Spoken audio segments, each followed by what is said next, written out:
Assalamualaikum warahmatullahi wabarakatuh.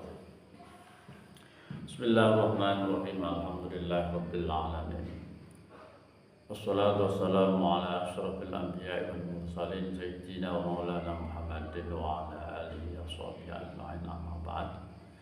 Kepada saudara-saudaraku semua dimanapun berada, alhamdulillah saya bisa bertemu lagi dalam uraian tasawuf ilmiah, yaitu kali ini akan menerangkan iman secara hakikat. Iman ada secara hakikat, ada secara syariat. Secara syariat hanya sebatas mempercayai saja. Yang diwajibkan ada rukun iman, ada 6 itu. Tapi secara hakikat itu lain. Secara hakikat iman adalah tidak hanya sebatas kepercayaan dalam akal, tetapi iman adalah sesuatu yang ditanamkan, yaitu berupa nur ilahiyah dalam hati seorang hamba Allah Subhanahu wa ta'ala. Sehingga ketika hati seorang hamba ditanam nur ilahiyah, itulah hak hamba itu telah ditanami nur secara hakikat, nur iman secara hakikat. Saya mengambil satu ayat dalam surat Al-Hujurat ayat 14. Bismillahirrahmanirrahim. Qalatil a'rabu amanna qul lam tu'minu walakin qulu aslamna walamma yadkhulul iman fi qulubikum. Qalatil a'rabu amanna. Orang-orang Arabi, orang-orang Bedui matur datang Kanjeng Nabi, amanna ya Rasulullah, kita sedaya iman datang Kanjeng Nabi. Kul, katakan Muhammad kepada orang-orang Bedui itu, lam tu'minu, kamu semua belum iman, walakin qulu aslamna, tapi kamu baru mengucapkan, baru berserah diri.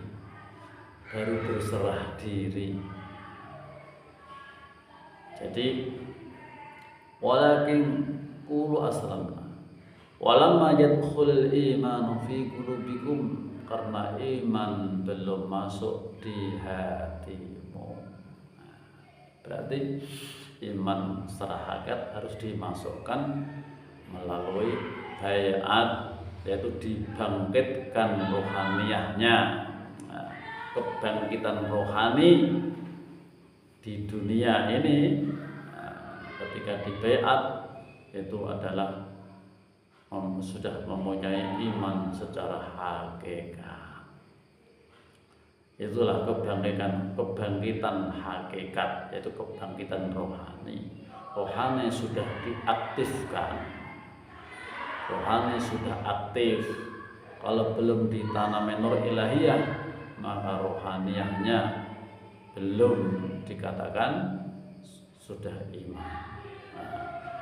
Belum aktif rohaniyahnya, masih sumbung bukmun umyum fahum la yarji'un, belum bisa berguna apa-apa, belum bisa diaktifkan apa-apa.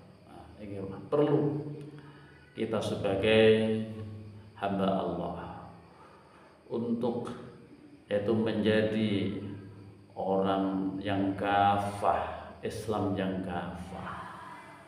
Seperti dalam ayat, ya ayyuhalladzina amanu khulu fis-silmi kafah. Hai orang-orang yang beriman, masuklah kamu ke agama ini, agama Islam secara kafah, secara lahir dan batin, tidak hanya hanya syariat saja.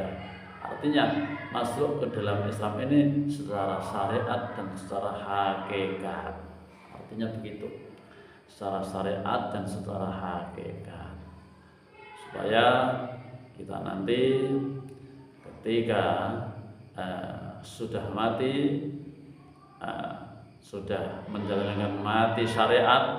Mati pun juga ada dua, mati hakikat dan mati syariat. Mati syariat adalah pisahnya ruh dari jasad. Mati hakikat adalah ketika rohaniyahnya itu sudah dibangkitkan,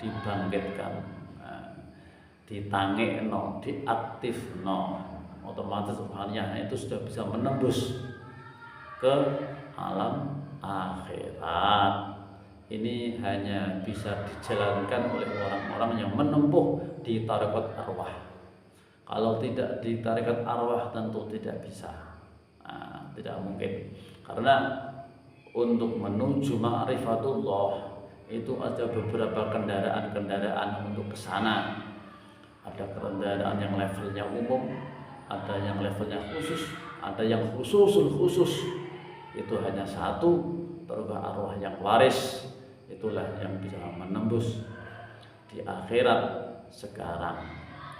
Maka sabda Nabi, mutu qabla an tamutu, matilah kamu sebelum kau mati. Itu artinya disuruh supaya bisa mati hakikat. Artinya diaktifkan rohaniyahnya, itu nanti secara dibaiat, ditidurkan rohaniyahnya yang diangkat ke alam barzakh.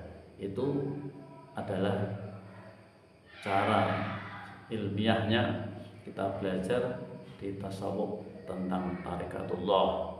Perlu sekali bagi orang yang benar-benar bersungguh-sungguh ingin membersihkan rohani, ingin membersihkan karma-karma, ingin bertemu Tuhan, itu harus yang itu jalannya. Faman kana yarju liqa'a rabbih falyamal amalan sholihan wa la yusyrik bi ibadati rabbih ahada.